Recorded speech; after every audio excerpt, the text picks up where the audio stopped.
So, hello everyone, and welcome to the One Point Safety Show with me, Scott Hartley.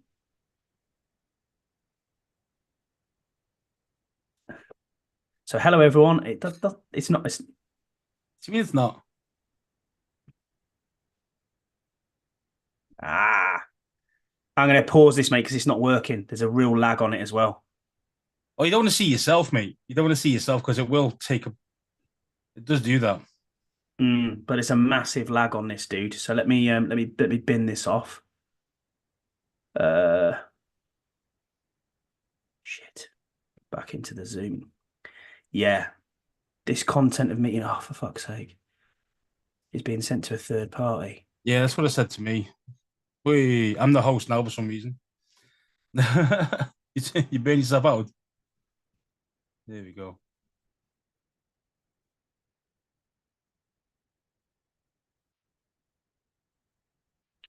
Are you still there? I'm here. Yeah, yeah. Hi, it's apparently streaming live on YouTube. But if we are live on YouTube, I apologize because this is the first time we've done this. So it's pretty hopeless. And we're trying our best. So welcome to the One Point Safety Show. Um, Hello, everyone, and welcome to the One Point Safety Show with me, Scott Hartley, and Scouse. If you're watching this on YouTube, I can apologize for the first minute of this because we have just decided to press go live and we're not too sure on the settings. So if you are watching this on YouTube, thank you for watching. Please stay with us. We will Send get us a there in the comment. end. See if it help. Send What us it a looks like. comment, Yeah, that'd be and we'll useful. see what it looks like. So welcome back, Scouse. It's nice to see you. You've been on IR for a few weeks. Yeah, Happy you're not Happy wrong. New Year to you as well. It's not too late to say that, I hope. But yeah, a bit of a strange few weeks going on in Commander's Land Yeah, you're not as wrong. we are. And yeah, what we'll do is we'll review the final game of the season, then we'll get straight into the news after that. So, final game of the season, Scouse 38-10 to Dallas, giving us a 4-13 record overall for the season. Clearly not the record that we all thought going into the season. But yeah, not a great start. I'll give you the stats while we're here. So Sam Howell, 19 of 27, 153 yards, one touchdown, two interceptions. B Rob, 9 for 25 rushing, 3 for 10 in passing, and one TD, but he also had a fumble. Terry got 6 for 56. Quan Martin got one interception, a blocked field goal from Whitaker with a 51-yard return.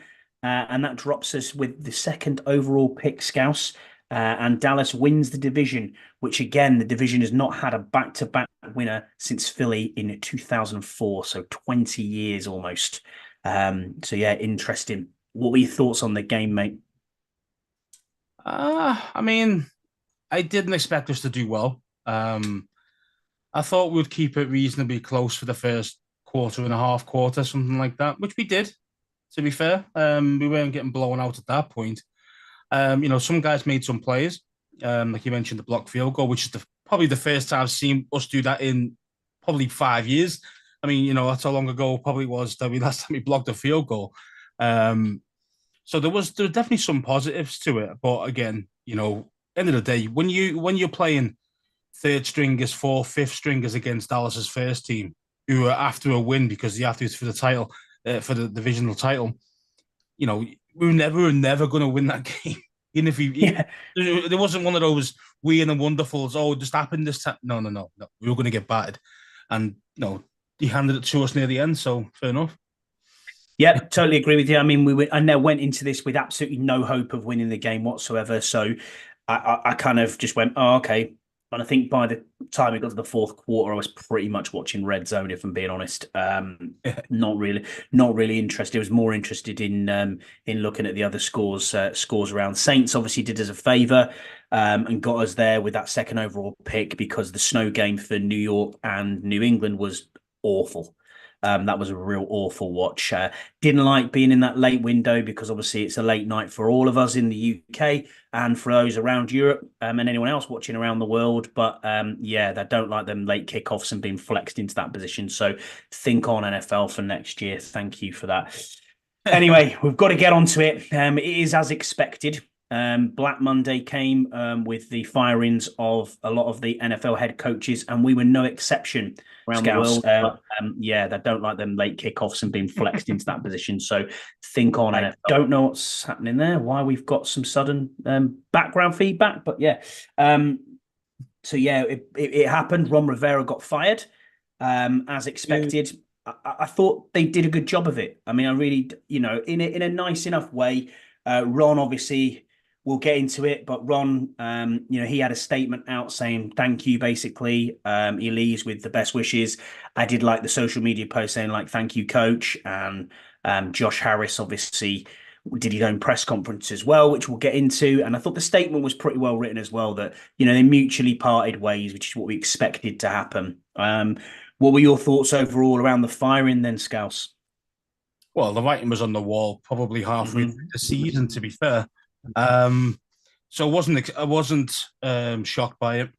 It was expected. The only thing that kind of shocked me really was actually seeing the two Martys are still around at the moment. I thought they would have left with one at the same time. But fair enough. If that's what Harris wants to do for now, it is what it is. But yeah, unfortunately, Ron had to go. You have to give the guy, his flowers. Josh also wanted to look like he was a good owner to work for, so he did it in like you said, a respectful manner, rather than what Atlanta did, for example. They fired their guy at 1 minute past midnight on Monday. You know what I mean? So, so you see how kind of like how you can do it badly and how you can do it professionally. And I think Harris does show that professional side. So fair enough. I mean, the best way of going about it. You needed to go. It is what it is, mate. It is what it is. Yeah, I agree. I agree with you. I mean, like we've said on many an episode, at the time, Ron was the right man for the right challenge. He was there to build the culture, to talk about change a culture that off the field was damaging the on the field product. That's plain and simple. That is exactly how it is. No free agent signings wanted to come here. It was very difficult for them to, attract the best talent in the NFL. I still think that was hanging over our head with Dan, and I think that will change. Ultimately, he's gone through 2 name changes. He's gone through a personal battle with cancer. Obviously, we can't let that cloud the judgment of what was on the field. But fair play to him for stepping up and saying, you know what, I'm not going to miss a training session. I'm going to be here. I'm going to lead by example. And Ron is a leader of men. He is a skilled, he is a player's coach, and the players love him. And I've never heard a bad word from a player saying, Ron is. Ron is that. Yes, you're going to get a few disgruntled players here and there if they're played out of position or they've come over as a big free agent and they've got an ego themselves. But look at them players who do make noise. They fade into the background and never seen again. Yeah, never. You know what I mean? Look at what was the cornerback that we signed for in free agent who was really heavily thought of? I can't even remember his name. William Jackson. Yeah, William Jackson. He went to the Steelers. Never heard of again. Oh, he didn't do anything. I mean, he didn't even get in their team. He faked an injury for him and then put him on IR, and then they got rid of him after the season. So exactly. He didn't have to give us any compensation. Correct. So smart from them, but that shows how bad this guy is. I mean, at the time we thought, oh yeah, what a great signing, but actually, Ron doing Ron things. Yeah. Square peg, round hole, and that's exactly what he was. A man corner, and you play him zone. Well, that makes sense, doesn't it? And there was jokes about William Jackson even before he actually before he signed for us, saying he can't even read. So there's jokes about him saying that, and because I was saying that pretending he was like, no, he was dumb. You know what I mean? Yeah. So it's like, why are you trying to make this guy trying to learn a whole new system that he's never played in his life? No, only played like dog. So it is. There was a lot of mistakes, but and a lot of football decisions that were made. I just think that GM centric approach of having the coach focused on everything didn't work. But I think at the time there wasn't, I want people queuing around the block to come to this organization. And that's what we have to remember. Dan Snyder was still in charge of this organization at the time. And ultimately, he's here and he's been the head coach when Dan's gone. I mean, think about it. We had to get Joe Gibbs to beg Ron to come here. That's how bad it actually was. Joe Gibbs was there, wasn't he, at the start when he was getting interviewed by Dan? Yeah. Basically begging and telling how good Washington was. when in his time and all the rest of it and blah, blah, blah. And, you can make a difference here and, trying to bull him up to show you that you take the job in the first place. We think as fans that our team's the best and no, the dog's bollocks. And it just isn't. At the end of the day, it's been shite for 25 years. I mean, look, he's had to deal with a lot of stuff here. I mean, the DEA raiding the facility. How many head coaches could handle what he's gone through? Being honest, not many real head coaches could do that. If you give me, for example, right, we're probably going to get Ben Johnson, right? He's my number one target. I like him. I think he's a great offensive mind. I want him here. Now, imagine putting him in the same situation Ron was when he first started. When he first started with us. He wouldn't have the experience. He would have faltered in a big, big way. Now I know, the team itself faltered. Say it was literally mid. That's basically what we were. We were mid. So I get it. I get why fans are frustrated. We want to win, but the thing is, what you've got to realize is, what was Ron's actual remit? What was his remit as head coach? We expect the head coach to come in, change it around, put their stamp on it, win some games, playoffs, all the rest of it, right? Hopefully go to Super Bowl, all the rest. Yeah. Now, what happens if Ron's remit from Dan Snyder was, I don't want you to win. I want you just to sort this shit out, make me look good in the media, and just coach, just kind of manage all the little fires that are basically going to be coming out of here. And that's exactly what he had to do. As Ron mentioned himself, he was a manager for 3.5 years. Yeah, that's why his comments blew up. And I didn't think his comments were actually that bad when he said, I've only coached for 5 games. Yeah, because and really... I'm thinking, well, yeah, realistically, that is true. He was fighting fires all the time with the media. That's all he had to do. That's what he was dealing with all the time. Like, you think every time he got what do you call it, like a press conference with the media, it was always Dan Snyder this, Dan Snyder that, blah, blah, blah, blah. And he's got to fight that shit. And don't forget, he wasn't even here when that shit happened. So think about the shit he's had to deal with, all this. And that's why he is. That's why he sounded like a politician near the end. Two name changes. Yeah. 2 name changes. As you mentioned himself, his own personal battle with cancer. I do think that having cancer the first year actually made it actually worse for Ron. And I don't mean by his health. I mean actually the expectations from the fans. Because what he said that, it's going to take 3-4 years to rebuild this squad, right? And first year, what happens? He gets the horrible C. And then what happens then? The players go, I'm going to work for my coach. And everyone played at their 110% of their capabilities, if that makes sense, for the whole season, because we're going to play for coach. You know what I mean? And what happened? We got to the playoffs. Okay, horrible season, as in 7-9, whatever. Yeah. We still made the playoffs. And them thinking, well, actually, our team isn't as bad as Ron says. We think we're going to go and do all this shit. And it wasn't, the team was shite from day one, and we just thought it was better than it was. And that's the thing with Ron. I don't think his remit was to actually win. I think his remit was steady the ship, make Dan look good, if possible, which is pretty near impossible, and then transition for the new ownership, but make sure that we're in a good place for when the new ownership comes in. Now, you look at the new ownership comes in now. Look what we've got. We've got the 90 million. We've got number 2 overall pick. We've got all these other things. So you wonder why he's actually tanked. And we know he tanked. We know he tanked. I don't really believe. I believe in that because let's face it, right? Why would he give a shit about players that aren't going to be here next year, especially when he's not going to be here? So put in that guy. What you mentioned, that guy Whitaker. Did a great thing. That might get him a job somewhere else. But the thing is, he doesn't give a shit about playing him. He's like, well, yeah, see what you've got. I don't really care. We're going to lose anyway. And that's why after guys went an IR for the last 2 or 3 games, you notice that, where they probably could have played, but didn't play. John Allen with a fake injury as well, because he didn't want to get hurt because he's got no guaranteed money for next year. See what I mean? Stuff like this. So Ron was like, I don't give a shit. I don't know about that, John Allen. I don't know about that, John Allen. He's been pushing through injuries for quite a long time, John Allen. But we'll get to John Allen in a little while. But let's look at But I'm trying to say about what Ron's thing is. I think his remit wasn't anything to do with winning. I really don't. No, and I think he's a good delegator. And he relies heavily on his coaches. So if you're an offensive coordinator or an assistant head coach, that's your job. If you're a defensive coordinator who's got head coaching experience in the past, that is your job. I should rely on you to do that job. And he preached it enough with the players. I mean, yeah, there's mistakes that we can look at. We can look at I'm the effing guy. I read the analytics. I wanted Carson Wentz in. I mean, that Chicago game when we with the Carson Wentz situation, or sorry, the Cleveland game with the Carson Wentz situation was a disaster.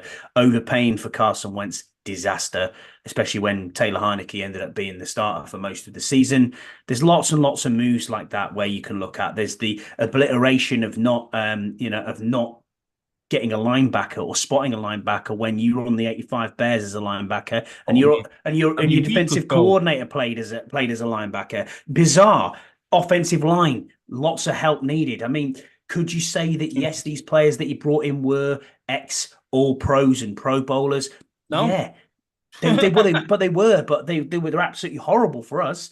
I mean, if we look at Ron's record, obviously 2020, 7-9, 2021, 7-10, 2022, 8-8, and then obviously this year, 4-13. But his overall record in Washington is 26-40, and his overall coaching record was 102 wins and 103 losses.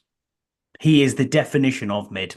Yeah, exactly. He's mid. That is it. He is absolutely the definition of mid. And we've known that for most of his career. I mean, even at Carolina, I mean, he had one breakout good season. Yeah. And besides that, he was mid. Yeah. No, and that's what you have to expect. But he kept the team. He kept it from blowing up even more. Yeah, I agree. And I think that's what you've got to thank Ron for more than his on-field game, because I do think that his head was probably already mashed. And that's the reason why he did some really, really poor decisions on the field, because he wasn't really coaching. He didn't really know who's the best player, blah, blah, blah, because he just didn't have the time. He was too busy getting pestered by every single media outlet about Dan. So, but you look back at the Pro Bowl video when Jeremy Reeves got Pro Bowl, when Tress Way got Pro Bowl, when Terry came in, when Jonathan Allen came in, and you look at the way they're talking to him and the way that they react with him. That's the coach that we know. That's the guy that is that player's coach. I wish him well in the future. I'm not here to lick Ron Rivera's ass. Some fans out there and some people who are listening to this pod's probably thinking or watching it live are thinking, what are you talking about? You've given him far too much credit. Credit there. But actually, you're right, Scouse. He's had to manage so much off the field shit that suddenly it's like, well, actually, yeah, I'm not going to be concentrating on the field because, I've got delegated coordinators. But ultimately, the buck stops with him, and that's where it had to go. I mean, don't get me wrong. He's definitely not perfect. Absolutely. I mean, you can go through his drafting every year. Oh yeah, go through all of it. Horrible. One or two guys max. Free agent signings, god awful. Terrible. Yeah. Even his expensive signings, god awful. I mean, there's definitely a lot. There's a lot to be desired about Ron as well. But you got to give him his props.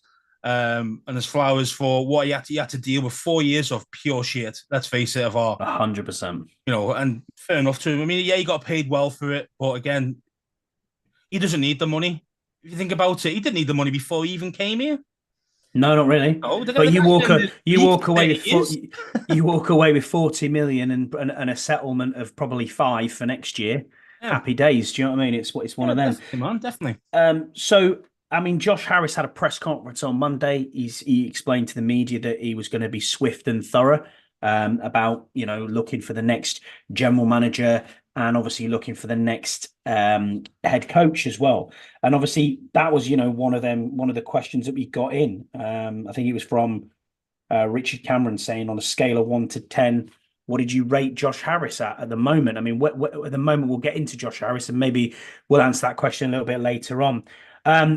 Swift moves from Josh Harris immediately. I mean, he brought in Golden State Warriors GM Bob Myers, who obviously isn't with the Golden State Warriors at the moment, but he's came in as a consultancy advisor, and he's also brought in former Vikings GM Rick Spielman, and he is heading up a team with Mitch Rales, Josh himself and Magic Johnson, they're heading up a team to find the new GM, and they're calling it the head of football operations. I mean, the title is just call them the GM. You know what I mean? Come on, let's be honest. Yeah, it And doesn't say really what they matter, are. you know? So they're going to look. They're going to look for the GM, and all likely, it looks like the GM or head of football operations, whichever it's going to be.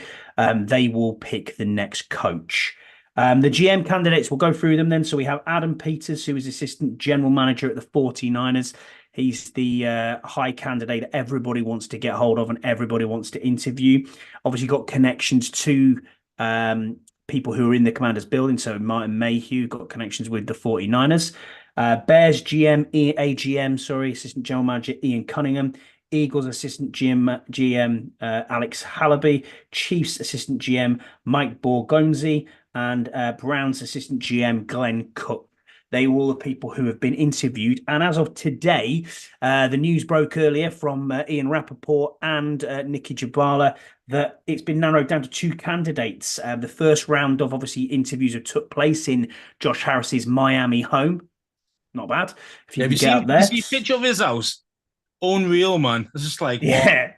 That's the kind of house I want to be living in. Wow. That's how billionaires roll, mate. That's how they roll. You're not wrong, man. You're not wrong. I'll take you to the best places. I'll take you to this. Come and we'll talk in definitely Miami. wined and dined and well. Oh yeah, Suave over there. You know what I mean? Yeah. Oh. But there, Nikki Javalas said today that basically it's now narrowed down to 2. It's between Adam Peters of the 49ers and Ian Cunningham of the Bears.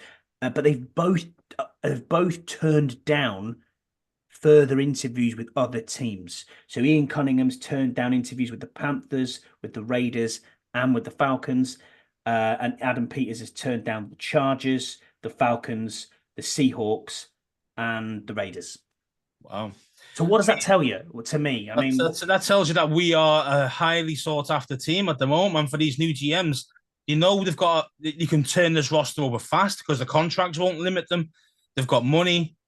Okay, not loads, but they've got money. And I would say you can finesse the cap as well if they've got a good capologist. And I'm sure they'll probably hire one of those after the GM gets hired. I'm sure they'll probably hire their own dude.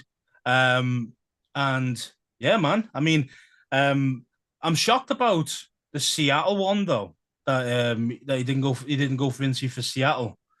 Was that Peters, wasn't it? Peters, that one. Yeah, Peters. Yeah. Yeah. So because obviously in division against the Niners, you might want to kind of give it to them. Do you know what I mean? But as in whack. But obviously he said no to them as well. So I'm really, really shocked. What I'm not shocked about. Have you seen the?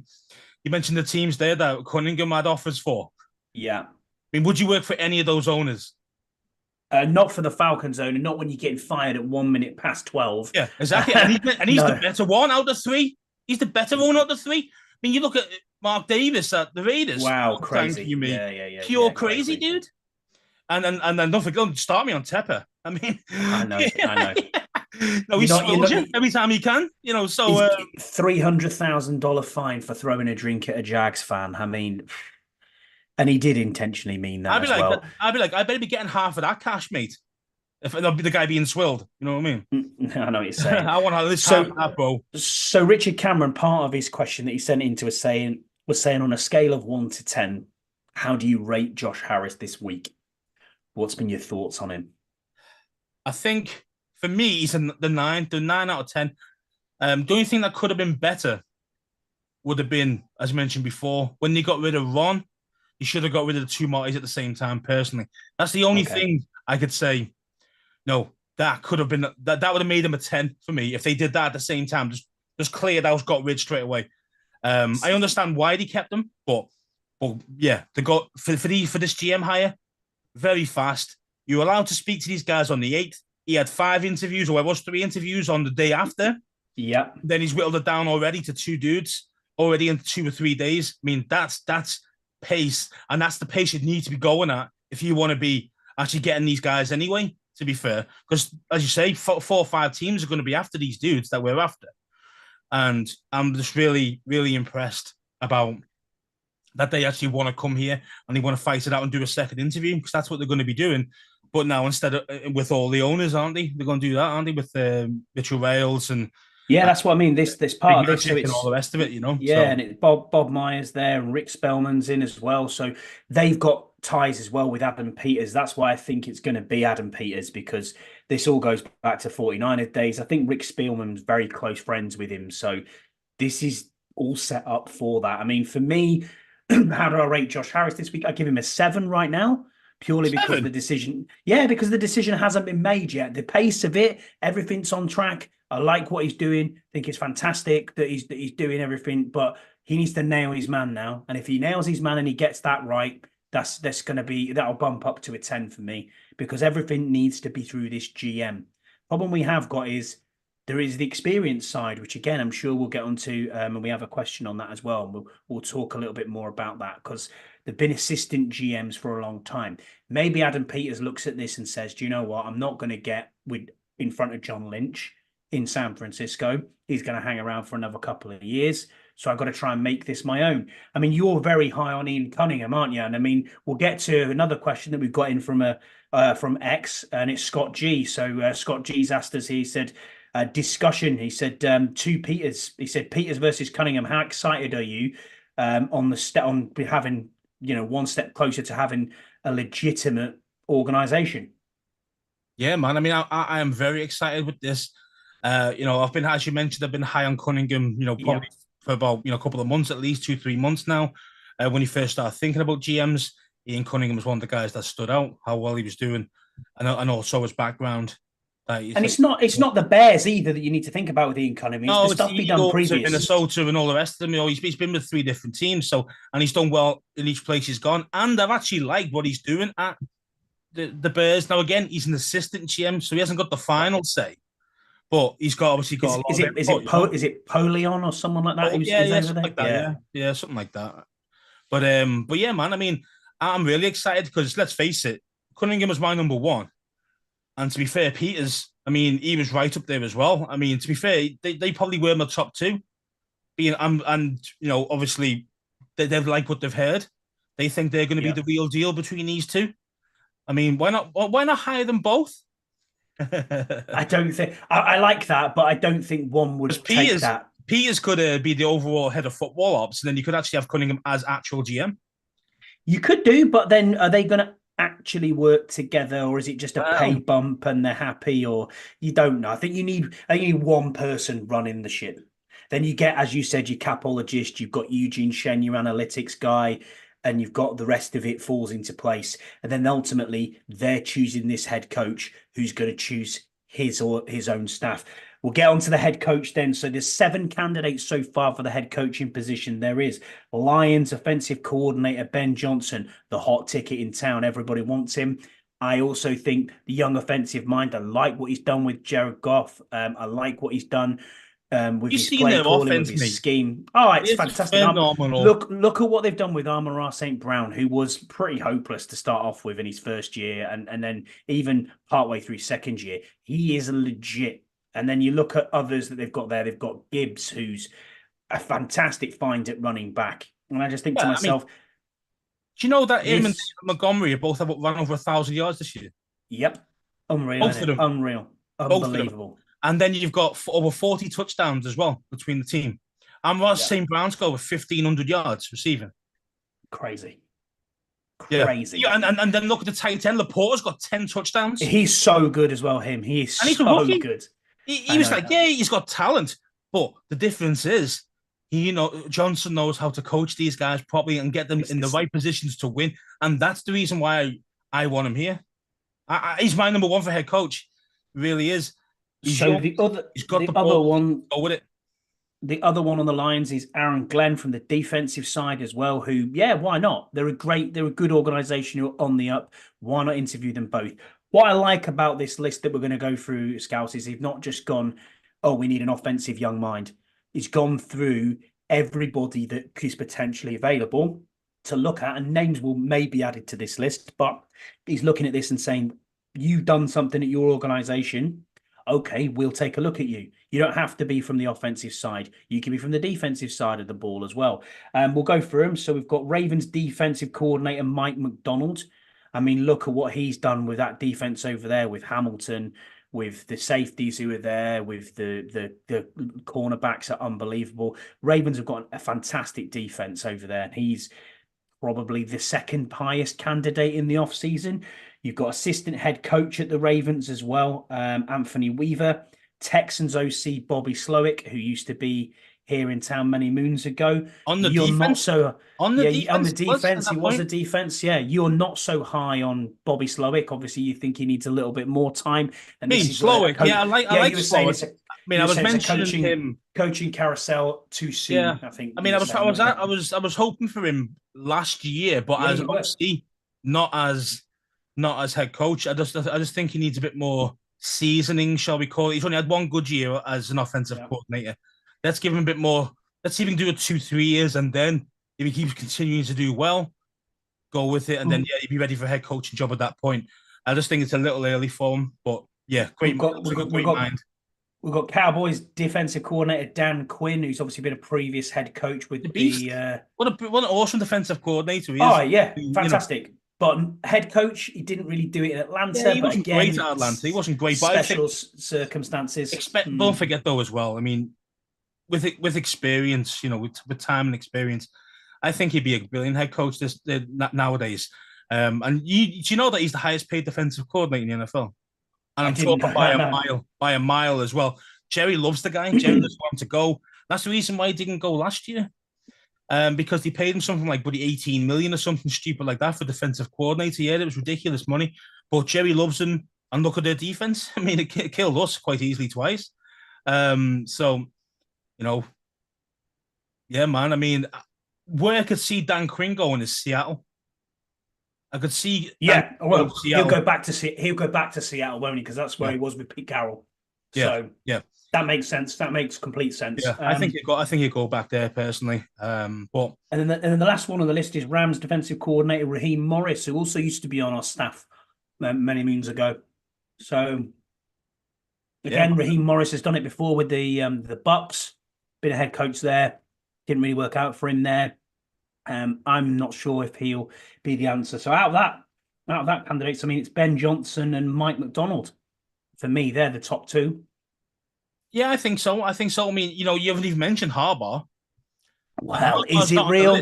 He's not on the list, but you don't need to put him on the list because he's not on the NFL. So he could be on the owners list. That makes sense. It just depends on what he would want. As in, would he want full ownership of the team, like a bit like Ron?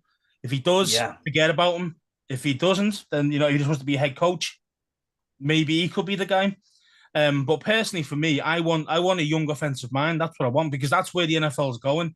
It's going to superstar offenses, glitz and glamour. All these big plays, and you know what I mean. And Ben Johnson can do that for you. He can get production, and that's what you need. So for me, he's the guy. He's really the guy. Unless he really messes up the interview, he should be the guy we hire. So talking about head coaching opportunities, there's lots of head coaching opportunities and openings, and there's been two over the last couple of days. I mean, we've got the Chargers, the Commanders, the Falcons, the Panthers, the Raiders, the Seahawks, the Titans, and the Patriots. So, I mean, on that, I'm ranked not because I'm looking through burgundy and gold spectacles, but I think we are the best opportunity. I mean, we can break them down. If you look at the Chargers are the second best team in town. Even the first best team in town, which is the Rams, they're not really well liked. The biggest mistake the Chargers ever made was leaving San Diego. Stupid. Absolutely was stupid. So they're not going anywhere. They're just a poor tenant in that stadium. It's all about the money, man. It's all about the money. And if they're making more corn now than they ever have. So, and they've got a really excellent stadium, which they do have. So, and they have a quarterback, but they have a very poor cap space situation there as well. So, if you're a GM or a head coach, you're bargaining on Justin Herbert being the guy, and hoping that he's going to solidify himself. And you're probably going to lose Eckler as well because he didn't want to be there last year, and they made him stay. I think they tagged him. So I think so they made him stay. Who's the wide receiver that's always injured? Is it Williams? Yeah, there's Williams, and there's the guy's injured all the time. Keenan Allen as well. Keenan Allen, yeah. Again, two excellent receivers, but just injury prone. Never ever fit. Yeah, man. Falcons basket case really. Arthur Blank, isn't it? Yeah, not. I mean, that is just. if you're going there as a head coach, your ass is on the seat immediately. You have Yeah, I no mean quarterback. they've got some good pieces though. If you're looking at the team itself and you think, if they Jesse get themselves a Bates. quarterback, they get themselves a quarterback, a real quarterback, not the Heineke's, not Ridder. Ridder's he's just not it. So, and I used to like Ridder, but he's just got worse personally. So I think he's done. I think if there are 8 in the draft, I could see them being a potential going up the boards. May even come up, maybe even to us if the deal is good enough to get one of the quarterbacks. And then the next one after that is the Panthers. I mean, we weren't even going to discuss that. We've already talked about David Tepper. They are the worst. They are going to be the Washington of the next 25 years. That's what they're going to be. I honestly think so. I mean, Bryce Young looks absolutely abysmal. Yeah. And I just think to myself, what have you done here to trade away the farm to get this guy who is just awful? And I mean, we thought somehow, stupid, man, because CJ Stroud was by far. I mean, for me, he was by far the better quarterback. I agree. Hindsight's 2020. Oh, you got a great year. No, he had all the intangibles, and he's also got the height. I mean, that makes a big difference as a quarterback. If you can actually see over your line, if you can't see over your line, you've got to be like a Kyler Murray, a Wilson, where you've got to run around a lot and just try and find little mini angles and all this crap in between the big guys. It's a lot harder to do that and play that way, like consistently. And for me, Bryce Young with his big massive heels on when he was at the draft. Yeah. Oh yeah, I'm 6'1", me. Yeah, sure you are, bro. So I mean, yeah, it was ridiculous. I mean, if they were going up like he did and spent all that capital, you had to go for CJ Stroud. Forget Bryce Young, man. But anyway, that's just poor ownership. Sounds like a Dan Snyder pick. It really does. And then you've got off the field issues going on there as well with David Tepper, which is just crazy. I mean. The guy's crazy. This guy is like, he's the new Dan Snyder. He really is. The guy's a fool. He's going to ruin that. He's going to ruin that franchise for the next 20 to 25 years. Raiders, not really. They've got a crazy owner. Either. Yeah, Mark Davis. But they're at 11, and I think they could trade up to 1. I really think that's something they could do. If they're willing to throw everything, I'm talking for the next 4 years, 3 years. Yeah, you know what they'll do though, because they'll do a Raiders. They'll go, oh yeah, we'll trade up to 1 and take Jaden Daniels. yeah. Penix. They'll probably take a D end or something. Yeah. Oh, look at that Cleveland Farrell. Yeah, Cleveland Farrell. There's loads. 4 years ago. Leatherwood. I mean, there's so many. These guys weren't first rounders and they're picking him in the top 10. It's like, mate, what are you doing, mate? What are you doing? No, it didn't last long.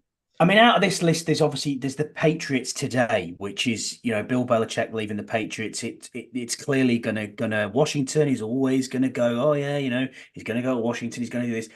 No, that I don't think that's happening at all. Chance. I don't ever think that's happening.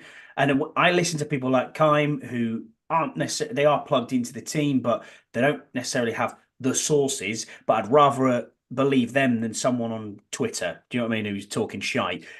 John Keim has said from day one, there's been no smoke about Bill Belichick at all.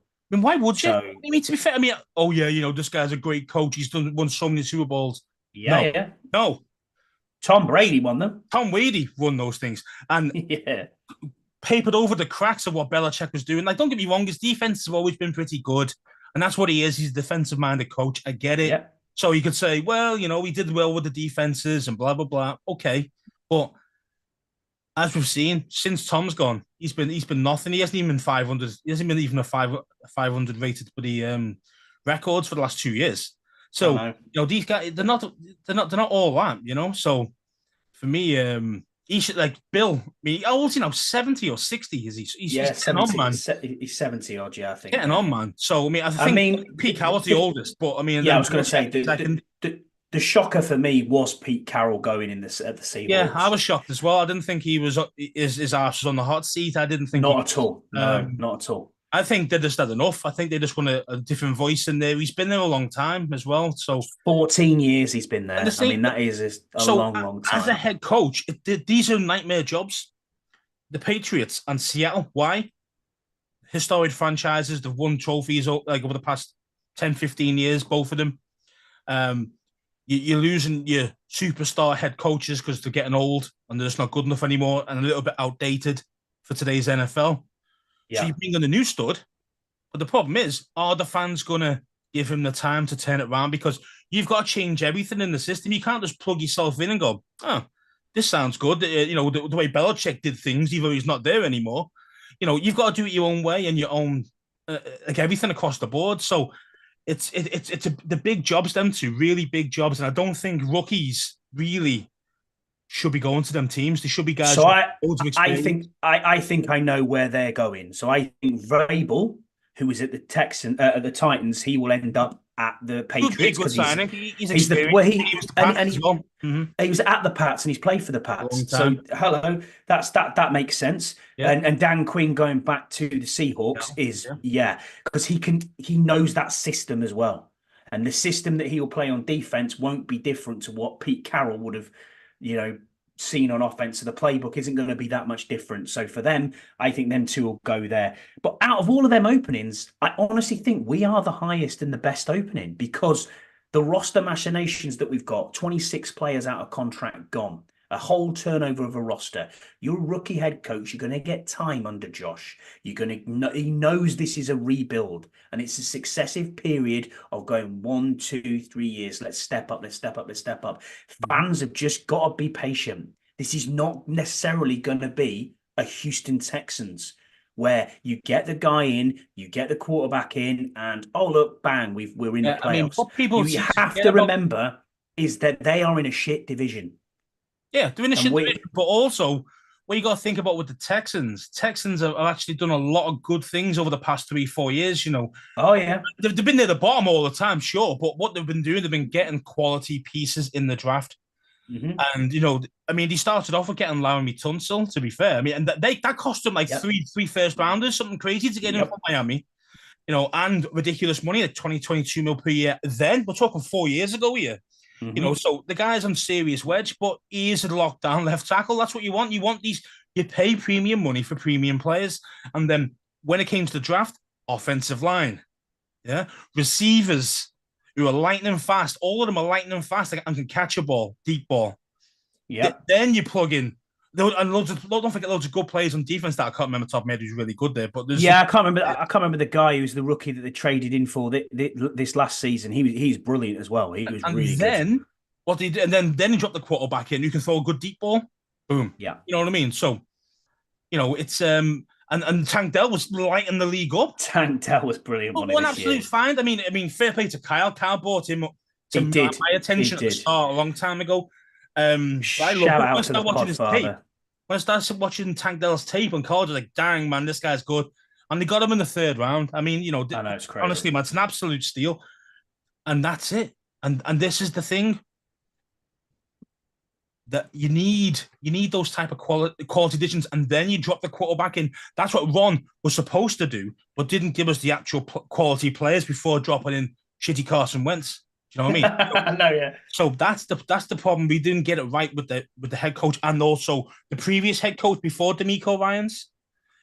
They brought in the building blocks to really push on, and if the quarterback was good, they were going to get to where they are now, which is actually playoff spot. So yeah. So do you genuinely believe now then, Scouse, that we are 100% going quarterback at 2? Or because Ben Johnson knows Sam Howell and has worked with him in the past, does he retread and stick with Sam Howell? For me, it has to be their choice in quarterback. It really does. I mean, if I think I mentioned it in our group chat, but you have, as an organization, you have to be 100% all in on the quarterback. Everybody's on the same page. This is the guy. This is the guy we want to be the real deal. If it is Sam Howell, fine. If Sam Howell, you believe in that. If Peters believes in that, new head coach Ben Johnson believes in that, and you're all together. None of this little shitty bits like leaking shit out saying, well, I was the only sole voiceover against it. You know what I mean? No. Everyone's all in on quarterback. Now, okay, if it isn't Sam Howell, it isn't Sam Howell. And realistically, it probably won't be. Okay? Yeah. So when you are drafting at this number and the quality of quarterback that is there, this isn't bloody Mitchell, what's his name? Trubisky. Yeah, Trubisky's and all that type of crap. Where there's only one good quarterback and the rest of them are a waste of time. Yeah. This isn't that draft. You've got 3, even 4 quality quarterbacks. To be fair, probably 6 quality quarterbacks, but not really ones that you would go, oh, I'll pick you at 2. Do you know what I mean? No, Bo Nix is a good one, second rounder. I mean, I think Penix is probably going to be top of the first, second round. Sorry, you know. Where'd you put JJ McCarthy? JJ McCarthy again, another one who's good, but he's not great. He's not an amazing for me. If he was in the Kenny Pickett group, he probably would have been number 1. But obviously, with this, he's probably top. He's probably like the 6th or the 5th, maybe. But those guys won't be high top first rounds. They'll be like 32nd or into the second round. Those guys that we just mentioned. The main boys, as we've already mentioned, it's the Caleb Williams, it's the Drake Mays, Jayden Daniels. I mean, to be fair, that's it. Yeah, and that's really it. Top 3, really. I mean, those should be going probably the first 4 to 5 picks. Those 3 guys. Oh, so I do think linemen that are falling. I do think Chicago won't go quarterback. Yeah, I don't either. I think do you think they trade out? Because the draft basically is going to roll around Chicago now. It's going to roll around what are Chicago doing. There's going to be a team that wants to trade out of there. I mean, honestly, if Justin Fields is on the block, do you take him? Well, again, that is another option. I mean, it all depends on what Chicago are thinking about doing. Now, the thing is here, the Ian Cunningham situation. There you go. He will know exactly their game plan. True. So he will know. Yeah, we're gonna go quarterback, or we're gonna trade out, or see what I mean. So he'll have a really good idea. Okay, he's not gonna tell us at this moment until we hire him. You know what I mean? Yeah, if we hire him, hire him, yeah. Excuse me, but yeah, man. I mean, I think personally, Fields is you can win with Fields. You really can. You can win with him, but he's gonna cost you money because his contract's coming up. Simple as that. He's coming to his 5th year. It's 4th year at the moment, is it? Coming to his 4th or 5th year now? Yeah, he's coming into his. We need to pick the 5th year option up. Yeah. So if they trade him this year, they got to take the 5th year option by May. Haven't you? Something stupid like that. And his market rate according to Spot Track is 46 million per year. Per year? Mm-hmm. Yeah, I mean, I wouldn't want to be paying that. I mean, but can you win with a Justin Fields? Yes, you can. You can win with a guy like that. His arm talent is getting, you can see it's getting better. He's making better decisions. He knows what he's doing with the ball when he throws it. Just need to give him the weapons. Agreed. No, until this year, he didn't have any weapons until DJ Moore came along. Didn't have anyone. And Cole Kmet. That's all he had. So deep ball was non-existent because he didn't have any guys. So the last little bit of news here, we've got opponents for 2024 is locked in. We have obviously the NFC East rivals, home and away, Dallas, New York, and Eagles. We have the Bears, the Panthers, the Falcons, the Steelers, the Browns, and the Titans at home. And then away, we have the Ravens, the Saints, the Cardinals, the Bengals, and the Bucks. This year, we have an extra home game, so it's 9 home games. The AFC have 8 this year, and it's obviously each year it swaps over. So that's our opponents. And also dropped this morning was the NFL Europe games were announced.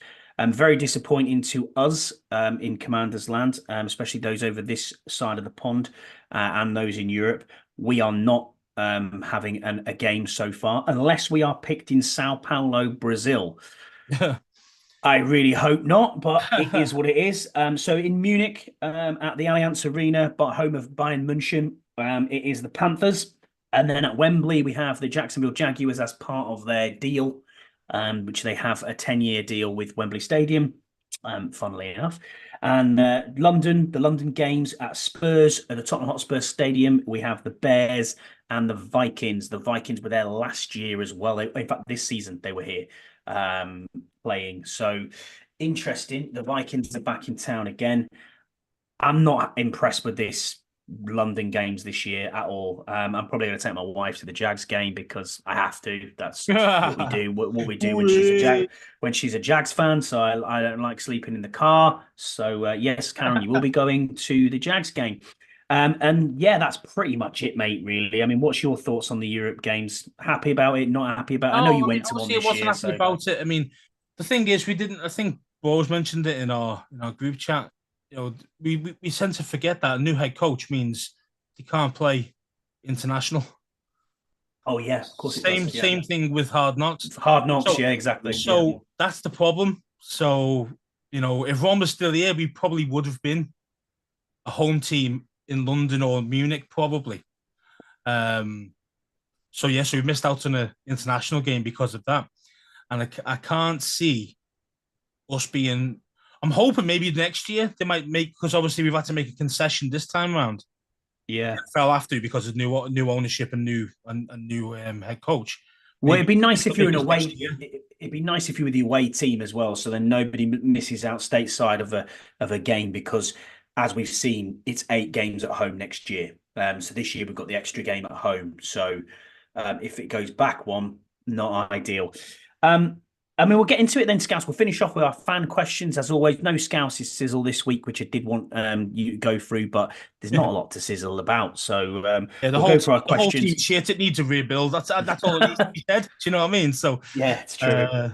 We'll go through our sizzle then. Our fan questions even. And there's loads today.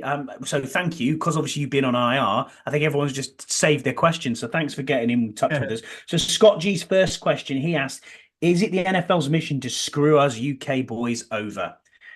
We've just discussed that really. No, I don't think it is. I think you just like the dollars from us and we're happy to come across and see you. I mean, I know Burrows is already talking about the first game of the season next year, home opener. A home opener I might not go to this year. I might try and get one maybe later in the year. I don't know. I don't know yet. Or it might be home opener. Not 100%, not 100% certain yet, but we'll see. We'll see. We'll see what happens. What about you? Are you looking at home opener again, possibly, or not sure? I'm not sure at the moment.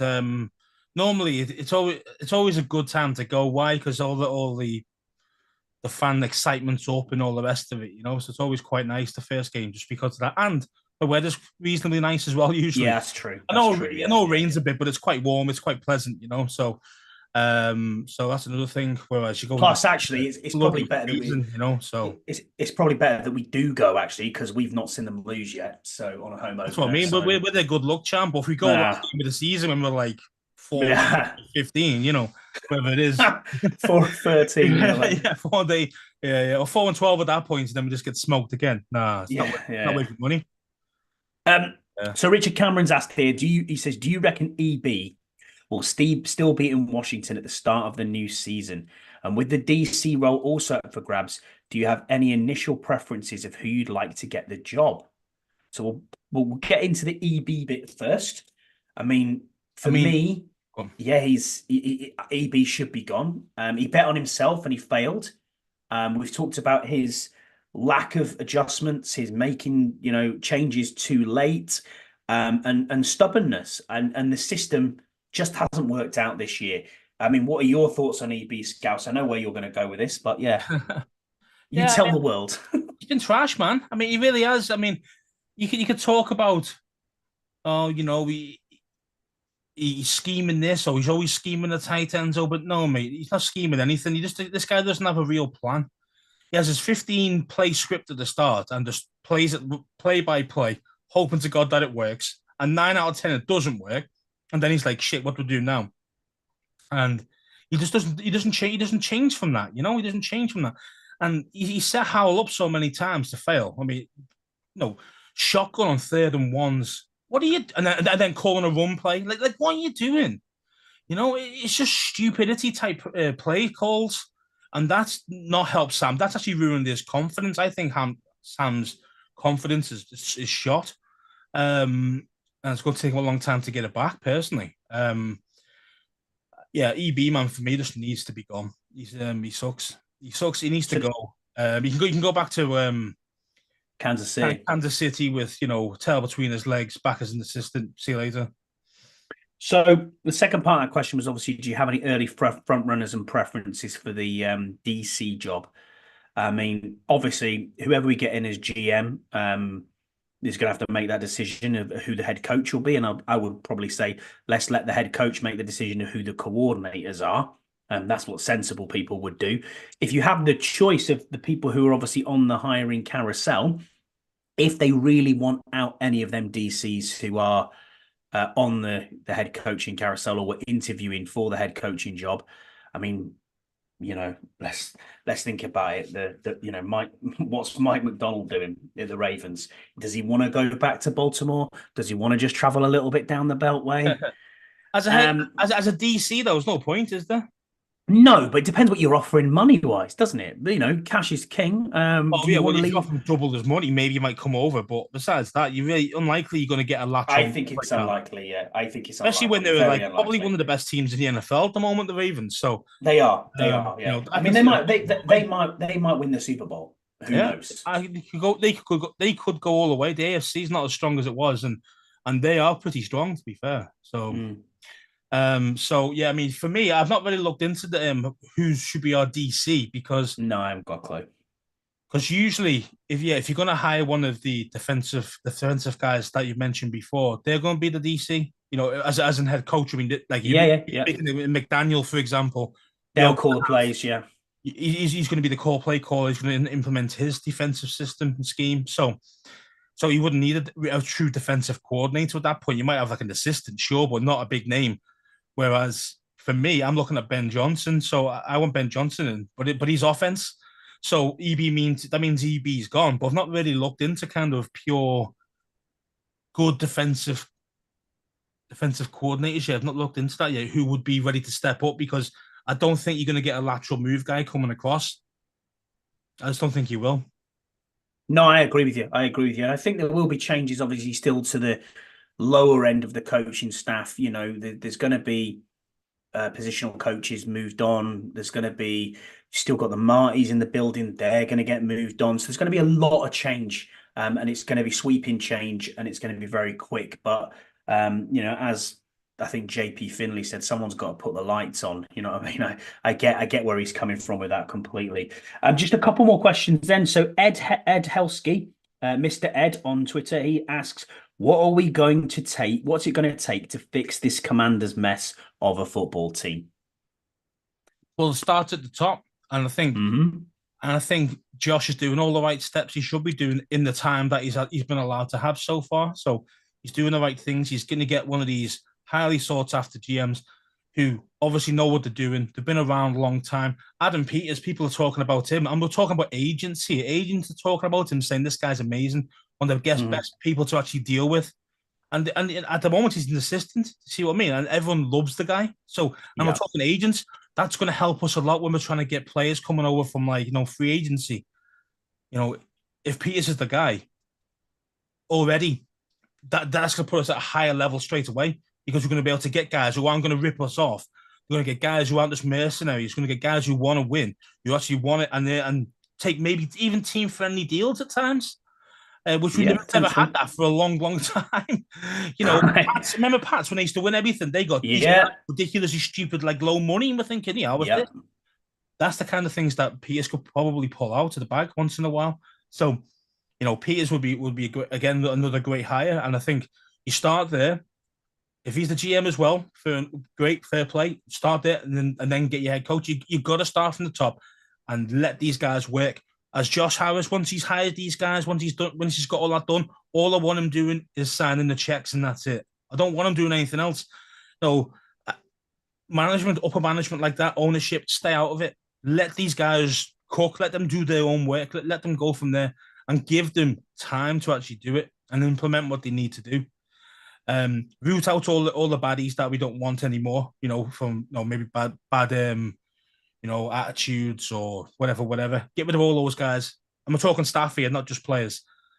And then let these guys start full on fresh. And I say just give the guys time. That's the key. We have to be. I know we say we've been patient, and we kind of have because we've obviously put up with a lot of shit for the last 20 odd years. The problem is that these guys haven't been here 20 odd years. They've been here not even 20 minutes. See what I mean? So those things, you've got to give these guys the time to kind of see the progress, because at the moment we're not going to see real progress. Yeah, we're going to see a new team, and some of it's going to be good, some of it's going to be bad. Inconsistent is always the first thing that happens when you bring a new team together. So that takes time to build chemistry, subconscious chemistry as well. So and thousands of reps and doing it over and over again the right way, the proper ways. And I don't mean the Ron Rivera proper way. I'm talking the real ways of actually doing it properly. And I think we're onto a winner. I really do. I really genuinely believe. I believe onto a winner at this moment. Yeah, I agree with you. I think so too. A few more questions then. So Commander Viscount's put a couple of questions in. He says, do we offload John Allen in the off season, and for how much? Well, it's made a lot of noise. Yeah. And I mean, you can tell he's not happy, but I think he's not happy because he doesn't know. He wanted a new contract before the season started. Yeah. And we didn't offer him one because now he's got no guaranteed money left on his deals, you see. So, like everybody, every player only gives a shit about the guaranteed money, not the actual potentials. So, of course.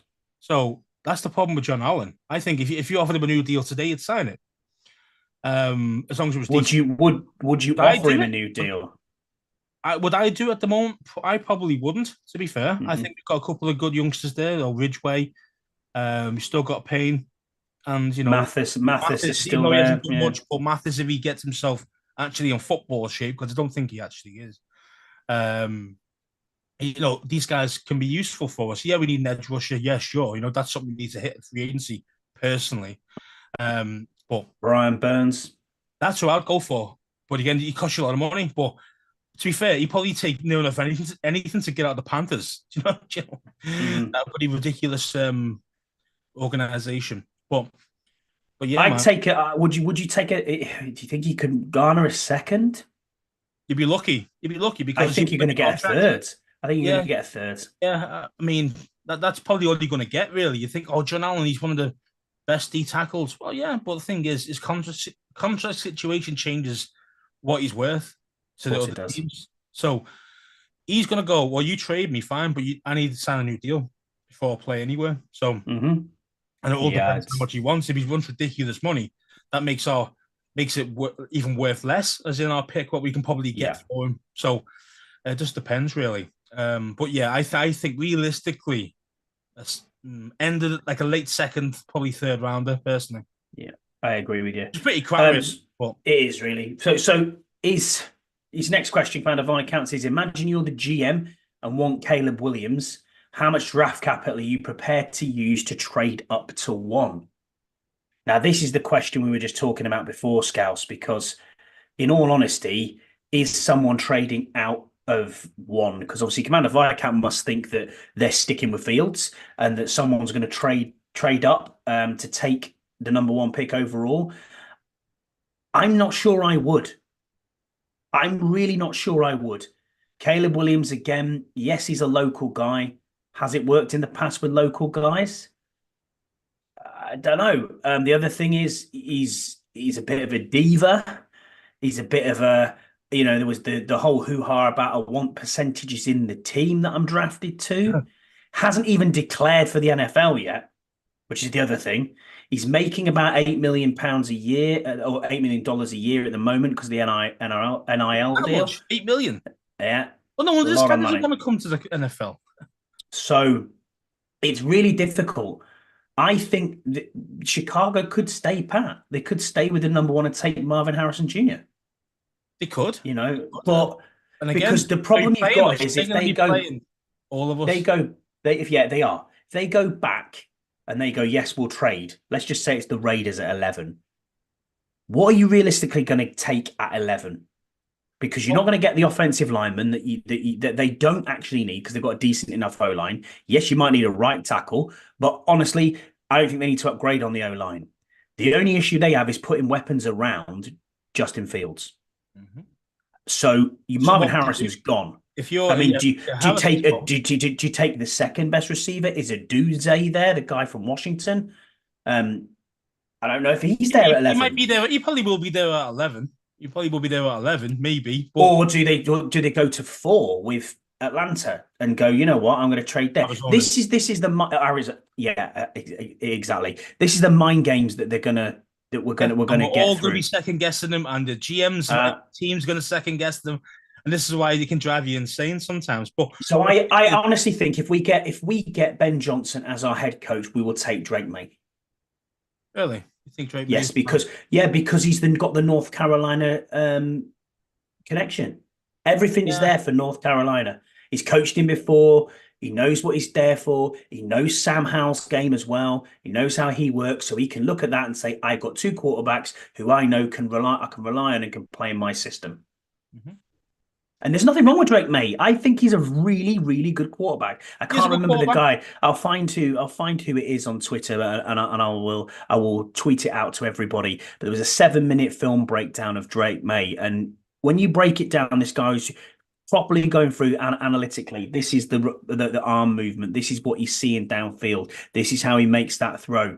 It was incredible. And I thought, do you know what? Was that for Fields? Was it? Was that for Fields? No. It was for Drake May. Oh, Drake May. Okay, right. So I was like, you know what? I saw Chase Daniel do that for Justin Fields. Oh, what's it called? Yam just mentioned on the YouTube. Okay. I've had a couple of messages on there from Yam and a couple of messages from Deluxe as well. Oh, hello, both of you. But Yam's mentioned now that Ben Johnson's now down to 2-1 to be the Commander's next head coach. Wow, yeah, that is. I mean, it's not worth putting your money on now. No, nice, man. It's nice.